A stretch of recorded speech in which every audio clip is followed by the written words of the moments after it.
এখানে রয়েছে দেখো এই যে 51 ফুট লম্বা শিবের মূর্তিটি।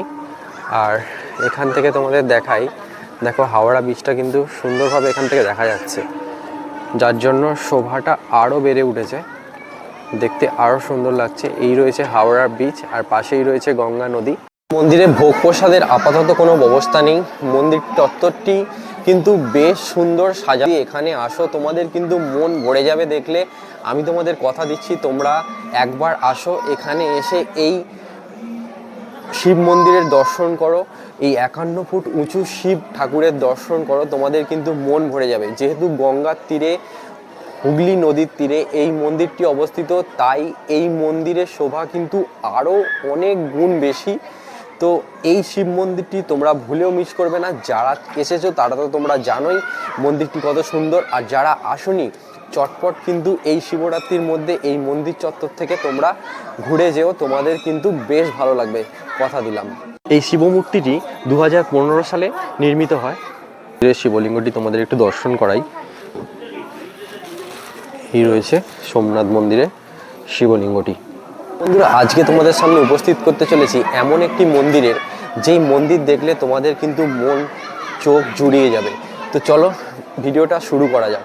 তার আগে আমি তোমাদের বলে দিই, যারা তোমরা আমার চ্যানেলে নতুন বন্ধুরা আছো, ভিডিও তো এই রকম রিলেটেড সমস্ত ভিডিওগুলো পেতে তোমরা কিন্তু চ্যানেলটা সাবস্ক্রাইব করে আমার পাশে থেকো। নমস্কার বন্ধুরা, কেমন আছেন সবাই? আশা করি সবাই ভালো আছেন। তো আজকে আমি তোমাদের সামনে উপস্থিত করতে চলেছি এমন একটি সুন্দর মন্দিরে, যেটা দেখলে তোমরা সত্যিই কিন্তু অবাক হয়ে যাবে। আসতে চলেছে বাঙালির সবথেকে প্রিয় অনুষ্ঠান মহাশিবরাত্রি। আগামী 15ই ফেব্রুয়ারি 3রা ফাল্গুন রয়েছে মহাশিবরাত্রি। সেই আমি এখান থেকে যাব বাঁধাঘাট লঞ্চ ঘাটে। তো আমি দাঁড়িয়ে আছি এই মুহূর্তে আহিরিটোলা লঞ্চ ফেরিঘাটে। তো চলো, 9 টাকা টিকিট নিল এখান থেকে বাঁধাঘাট যাওয়ার জন্য। এই রয়েছে লঞ্চটি, এই লঞ্চটি যাবে বাঁধাঘাট। এই লেখা রয়েছে আহিরিটোলা বাঁধাঘাট লঞ্চ। চলো লঞ্চে উঠে পড়ি। এখান থেকে দেখো সুন্দরভাবে সূর্যটা দেখা যাচ্ছে। এই রয়েছে গঙ্গা নদী আর আমরা লঞ্চে রয়েছি। এই দূরে দেখা যাচ্ছে হাওড়া ব্রিজ, এই যে রয়েছে হাওড়া ব্রিজ, আর আমরা রয়েছি লঞ্চে। আর এদিকে দেখো সবে সূর্য অস্ত যাচ্ছে। আর এখানে রয়েছে মন্দিরটি, বঙ্গেশ্বর মহাদেব মন্দির। আর ঘাটটা রয়েছে ঠিক, বাঁধাঘাটটা রয়েছে ঠিক এখানে। তো এখান থেকে নেমে আমাদের পায়ে হেঁটে এই মন্দির পর্যন্ত যেতে হবে। ফাইনালি এসে পৌঁছালাম বাঁধাঘাট লঞ্চ ঘাটে। তো এখান থেকে মন্দির পর্যন্ত যেতে আমার সময় লাগবে হেঁটে প্রায় 5 মিনিটের মতো। 500 মিটার দূরে এই মন্দিরটি অবস্থিত এই বাঁধাঘাট ফেরিঘাট থেকে।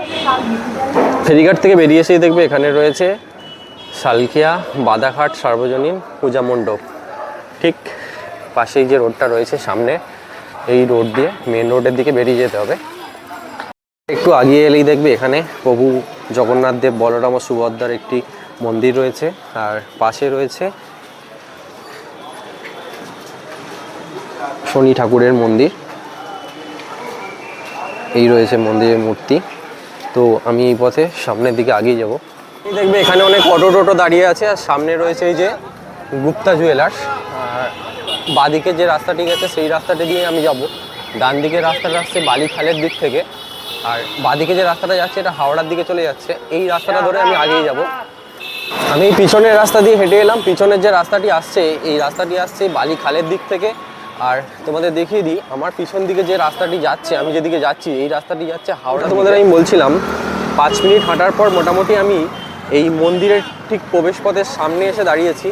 এই রয়েছে শেঠ বংশীধর জালান স্মৃতি মন্দির, অথবা এটা সালকিয়া নতুন মন্দির নামেও অনেকে চেনে, অনেকে আবার এটিকে বঙ্গেশ্বর মহাদেব মন্দির বলেও চেনে। তো চলো মন্দিরের ভিতরে প্রবেশ করি। এই পথে কিছুটা এগিয়ে গেলেই আমরা মন্দিরে প্রবেশ করতে পারবো। কলকাতা থেকে যারা আসতে চাইছো তারা আহিরিটোলা ফেরিঘাট থেকে লঞ্চ ধরে বাঁধাঘাট ফেরিঘাটে এসে নামবে। ওখান থেকে কিছুটা এগিয়ে গেলেই পাবে সালকিয়া মেন রোড।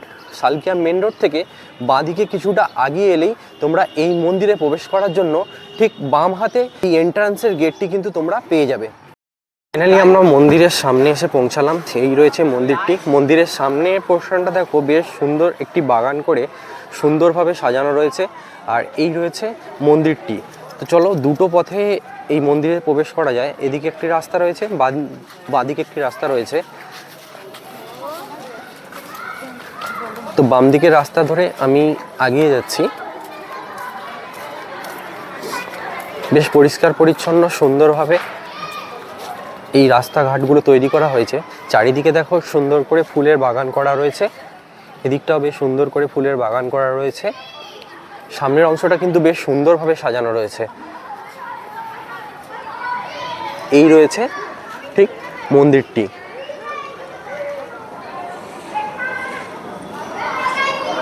একটা জিনিস আমি তোমাদের বলে দিই, এই মন্দিরে এলে তোমরা কিন্তু দ্বাদশ জ্যোতির্লিঙ্গর দর্শন করতে পারবে। এই এক মন্দিরের মধ্যেই সেই নিদর্শনগুলো এখানে করা হয়েছে। তো চলো এক এক করে আমি তোমাদের সমস্তটাই দেখাবো।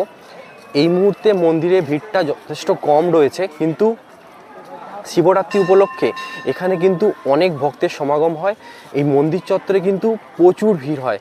যেমনটা তোমাদের আমি বলছিলাম, এই মন্দিরটি রয়েছে সালকিয়া স্কুল রোডের ঠিক পাশেই, রাস্তার পাশেই গেটটি তোমরা পেয়ে যাবে এই মন্দিরে আসার জন্য। চলো এবার মন্দিরের চারপাশটা আমি তোমাদের একটু ঘুরিয়ে দেখাই। এই রয়েছে মন্দিরের সামনের চত্বরটি, আর ঠিক তার সামনেই রয়েছে এই যে মন্দিরের উপরের অংশে দেখো ওং লেখা রয়েছে বেশ সুন্দরভাবে। আর মন্দিরে দেখো অনেকে বসে আছেন। পাশেই তোমরা জুতো খুলে রেখে এই মন্দিরে প্রবেশ করতে পারবে। আর মন্দিরের এপাশে রয়েছে মন্দিরের কার্যালয়টি, আর এই রয়েছে মন্দির চত্বরটি। চলো মন্দিরে উঠি। মন্দিরটা কিন্তু বেশ পরিষ্কার পরিচ্ছন্ন সুন্দর করে সাজানো রয়েছে। দেখো বেশ পরিষ্কার পরিচ্ছন্ন। তো আমরা মন্দিরের দিকে, তো ফাইনালি মন্দিরের দিকে আমি এগিয়ে যাচ্ছি। চলো তোমাদের প্রভুর দর্শন করাই। এই রয়েছে মন্দিরের শিবলিঙ্গটি, ঠিক এখানে রাখা রয়েছে। এটি পূজিত হয়। উপরে একটি সুন্দর করে ঘট লাগানো রয়েছে। আর মন্দিরটি বেশ পরিষ্কার পরিচ্ছন্ন। তোমাদের যেটা বলছিলাম, দেখো এই রয়েছে শিবলিঙ্গটি। মূল মন্দিরের ডান পাশে যদি তোমাদের দেখাই, এদিকে রয়েছে একটি সুন্দর রাধাকৃষ্ণের বিগ্রহ। দেখো এই যে রয়েছে রাধাকৃষ্ণের একটি সুন্দর বিগ্রহ। আর মন্দিরের ঠিক বাম পাশটা যদি তোমাদের আমি একটু ঘুরিয়ে দেখাই, এই রয়েছে মন্দিরের মূল শিবলিঙ্গটি। আর তোমাদের বাম পাশে দেখাই, এখানে রয়েছে যে শীতলা মায়ের একটি মূর্তি ও তার সাথে গণেশের একটি সুন্দর মূর্তি রয়েছে। এই তোমাদের মোটামুটি মূল মন্দিরটা দেখালাম। এবার তোমাদের আমি পরিচয় করিয়ে দিই। চলো দ্বাদশ জ্যোতির্লিঙ্গ যে এখানে রয়েছে সেগুলোর সঙ্গে তোমাদের একটু পরিচয় করিয়ে দিই। চলো মন্দির চত্বরের আশপাশটা তোমাদের একটু ঘুরিয়ে দেখাই। যে মা শীতলা ও গণেশের একটি মূর্তি রয়েছে, তার আশপাশে দেখো এখানে মন্দির চত্বরটা বেশ সুন্দর কিন্তু। আর এখানে সবথেকে গুরুত্বপূর্ণ যেটি 51 ফুট উঁচু একটি শিবের মূর্তি রয়েছে। চলো সেটির দর্শন আমি তোমাদের আগে করাই। আর মন্দিরের ঠিক চারপাশটা এইরকম। এখানে রয়েছে হনুমানজির একটি মূর্তি, সুন্দর করে দেখো সাজিয়ে রাখা হয়েছে, বেশ সুন্দর। এখানে একটি হনুমানজির মূর্তি রয়েছে। আর তার ঠিক পাশেই আমি তোমাদের যেটা বলছিলাম, যে এখানে 51 ফুট উঁচু একটি শিবের মূর্তি করা রয়েছে, 4 মাথা বিশিষ্ট। আমি তোমাদের এই যে শিবের মূর্তিটি দেখাচ্ছি, দেখো এই এত বড় একটি 51 ফুটের শিব মূর্তি রয়েছে, যেটার জন্য মন্দিরের শোভা কিন্তু অনেকটাই বেড়ে গেছে। 2015 সালে এই শিব মূর্তিটি প্রতিষ্ঠা করার পর এই মন্দিরের পরিচিতি কিন্তু অনেক বেড়ে যায়। আমি মন্দিরের সামনের পোর্শন দিয়ে শিবলিঙ্গটি দেখিয়েছি। দেখো মন্দিরের পিছনের দিকেও গেট দিয়ে কিন্তু শিবলিঙ্গটি সুন্দরভাবে দেখা যাচ্ছে। এই রয়েছে শিবলিঙ্গটি। আর আমি তোমাদের দেখালাম ঠিক বাদিকে এই যে হনুমানজির মূর্তিটি রয়েছে, এই যে হনুমানজির মূর্তিটি রয়েছে। আর তার পাশেই এই যে দেখো একটি বড় শিবের মূর্তি। আর তার ঠিক পাশেই তোমাদের আমি দেখাবো, এখানে রয়েছে এখানেও একটি সুন্দর ঠাকুরের মূর্তি রয়েছে, দেখো কত সুন্দর লাগছে দেখতে। এই তোমাদের মোটামুটি আমি 51 ফুট উঁচু শিবের মূর্তিটি দেখালাম, চৌমাথা বিশিষ্ট শিবের মূর্তিটি দেখালাম। এবার আমি তোমাদের পরিচয় করিয়ে দিই দ্বাদশ জ্যোতির্লিঙ্গের সঙ্গে। এই যে বড় শিবের মূর্তিটি রয়েছে তার এপাশ দিয়ে রয়েছে নিচে নেমে যাওয়ার সিঁড়ি। মন্দির থেকে নেমে এসেই বাঁদিকে এই যে পাশে এদিকে রয়েছে মন্দিরটি, এই যে মন্দিরটি রয়েছে, আর তার ঠিক বাঁদিকেই এদিকে যদি আমরা এগিয়ে যাই এখানে দেখতে পাবো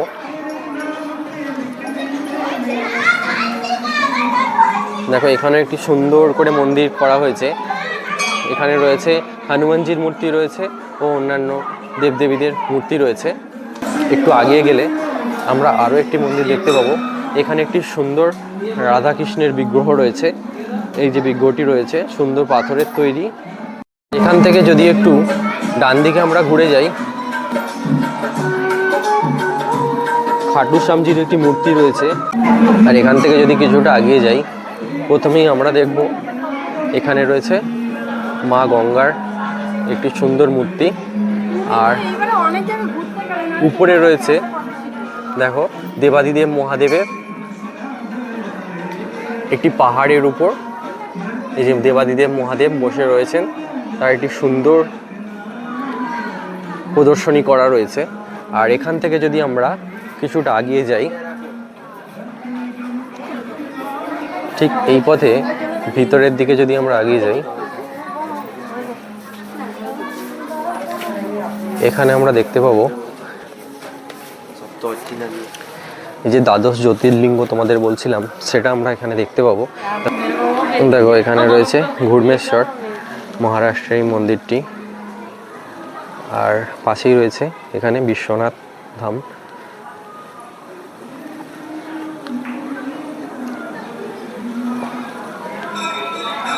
বিশ্বনাথ ধামের লিঙ্গটি তোমাদের দর্শন করাই। এই রয়েছে শিবলিঙ্গটি। ঘুরমেশ্বরের শিবলিঙ্গটি দর্শন করাই। এই রয়েছে ঘুরমেশ্বরের শিবলিঙ্গটি। বিশ্বনাথের ঠিক পাশেই রয়েছে ওঙ্কারেশ্বর, এই মন্দিরটি রয়েছে দেখো ওঙ্কারেশ্বর। তো ওঙ্কারেশ্বরের শিবলিঙ্গটি তোমাদের দর্শন করাই। এই রয়েছে ওঙ্কারেশ্বরের শিবলিঙ্গটি। আর পাশেই রয়েছে এই যে শ্রী মা শঙ্কর, এই মন্দিরটি রয়েছে শ্রী মা শঙ্কর।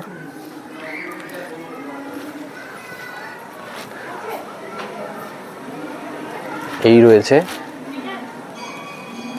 শিবলিঙ্গটি, আর তার ঠিক পাশেই রয়েছে নাগেশ্বর। দেখো নাগেশ্বরের এই সুন্দর নিদর্শনটি এখানে রাখা রয়েছে। আর তার ঠিক পাশেই রয়েছে রামেশ্বর। দেখো রামেশ্বর মন্দির এর আদলে তৈরি এই সুন্দর মন্দিরটি। এখানে রয়েছে রামেশ্বর, এই যে রয়েছে মন্দিরটি সুন্দরভাবে নিদর্শন করে রাখা হয়েছে। তো রামেশ্বরের শিবলিঙ্গটি তোমাদের একটু দর্শন করাই। এই রয়েছে রামেশ্বরের শিবলিঙ্গটি, আর তার ঠিক পাশেই রয়েছে এই যে বৈদ্যনাথ ধাম। এই যে রয়েছে বৈদ্যনাথ ধাম। চলো বৈদ্যনাথ ধামের শিবলিঙ্গটি তোমাদের দর্শন করাই। এই রয়েছে বৈদ্যনাথ ধামের শিবলিঙ্গটি। ঠিক পাশেই রয়েছে যে ত্রয়ম্বকেশ্বর, এই মন্দিরটি রয়েছে।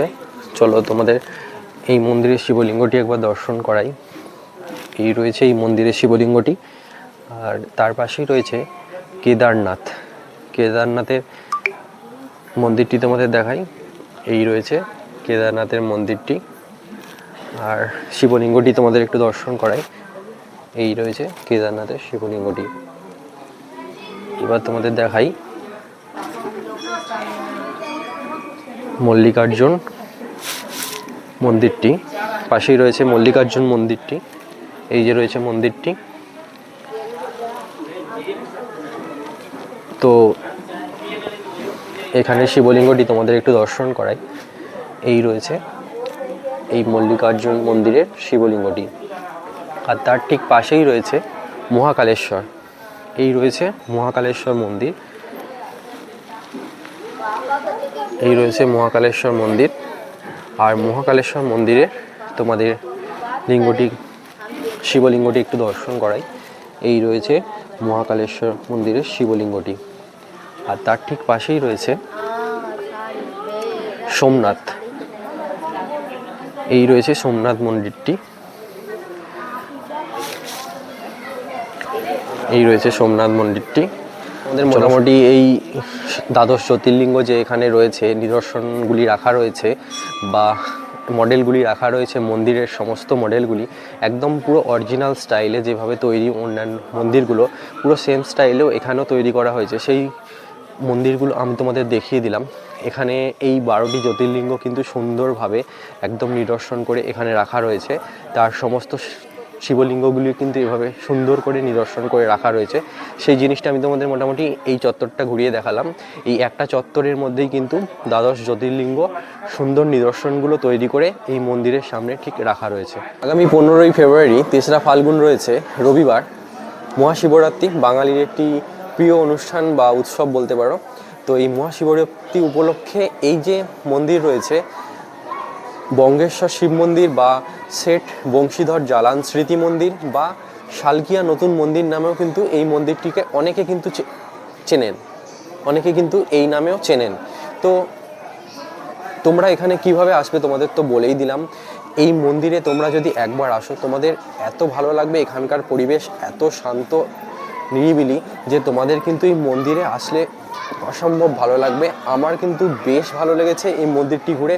তো তোমরাও যদি আসতে চাও, যারা হাওড়ার দিক থেকে আসবে তাদের তো বলেই দিয়েছি, আর যারা কলকাতার দিক থেকে আসবে সহজ উপায় হলো আহিরটোলা থেকে বাদাঘাট আসার লঞ্চে চড়ে বাদাঘাট এসে ওখান থেকে মাত্র 5 থেকে 700 মিটার হেঁটে মাত্র 5 মিনিটে তোমরা কিন্তু এই মন্দির চত্বরে প্রবেশ করতে পারবে।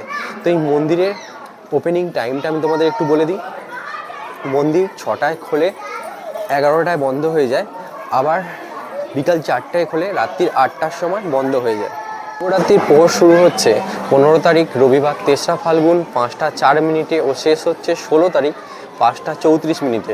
আর নিশীথকালের পুজো রয়েছে 11টা 52 থেকে 12টা 42 পর্যন্ত। এই তোমাদের আমি মোটামুটি মন্দির চত্বরটা ঘুরিয়ে দেখালাম। তোমাদের কেমন লাগলো ভিডিওর মাধ্যমে, কমেন্টের মাধ্যমে অবশ্যই তোমরা কিন্তু জানিও। আর আবারও একবার বলে দিই, তোমরা যারা নতুন বন্ধুরা আমার ভিডিও দেখছো তারা কিন্তু চ্যানেলটা অবশ্যই ফলো করে সাবস্ক্রাইব করে নিও আর বেল আইকনটা দাবিয়ে দিও, যাতে করে আমার সমস্ত ভিডিওর ইনফরমেশন তোমাদের কাছে প্রথমে পৌঁছে যায়। তো চলো আর বেশি বড় করব না, ভিডিওটা এখানেই শেষ করছি।